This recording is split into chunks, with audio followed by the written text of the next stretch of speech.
کتاب الزواجر کے اندر حضرات تابعین رحمہم اللہ کے ایک واقعہ ہے کہ حضرات تابعین ایک صحابی رسول حضرت ابو سنان رضی اللہ عنہ کے پاس جاتے ہیں اور ان کے سے ملاقات کے جاتے ہیں، زیارت کرتے ہیں۔ حضرت فرماتے ہیں کہ ہمارا ایک پڑوسی ہے، اس کا انتقال ہو گیا، اس کی بیماری، اس کی تعزیت کے لیے چلتے ہیں۔ جب یہ حضرات تعزیت کے لیے گئے، اس آدمی کو دیکھا وہ بے تحاشا رو رہا ہے، خوب رو رہا ہے، اسے سمجھایا اور تسلی دی، لیکن تسلی ہی نہیں آ رہی اسے۔ اور پھر آخر میں کہا اللہ کے بندے موت تو برحق ہے، ہر ایک نے جانا ہے، وہ گیا ہے، تم بھی جاؤ گے، ہم بھی جائیں گے۔ تو کہنے لگا میں موت کی وجہ سے نہیں رو رہا ہوں، میں نے جو عذاب دیکھا ہے اس عذاب کی وجہ سے رو رہا ہوں۔ پوچھا کہ آپ عالم الغیب ہیں، آپ کو معلوم ہو یہ عذاب ہو رہا ہے؟ اس نے کہا نہیں نہیں، باقی ایسا ہے کہ لوگ دفنا کر آ گئے، میں بھائی کی قبر میں بیٹھا رہا، پھر میں نے مجھے آواز آئی، میرا بھائی قبر کے اندر سے کچھ پکار رہا ہے، وہ کہہ رہا ہے آہ مجھے اکیلا چھوڑ دیا، میں عذاب برداشت کر رہا ہوں، حالانکہ میں روزہ رکھتا تھا، میں نمازیں پڑھتا تھا۔ وہ کہنے لگا اس کی آواز نے مجھے رلا دیا، اور اس آواز کی وجہ سے میں نے قبر کھودی، وہ قبر کھود کے اس کو اندر دیکھا تو وہ بیچارہ پڑا ہوا تھا، اور اس کے گلے کے اوپر ایک آگ کا ہار تھا، اس کی گردن سے ہار لگا ہوا تھا، اور میں نے ہار الگ کرنے کے لیے بھائی کی محبت میں بےتاب ہو گیا، میں نے فوراً ہاتھ بڑھا کر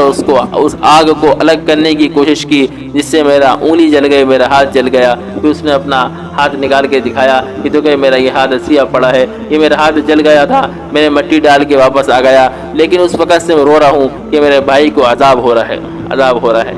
تو یہ حضرات کہتے ہیں کہ ہم نے اس سے کہا کہ اگر یہ واقعہ سچ ہے جو آپ سنا رہے ہیں،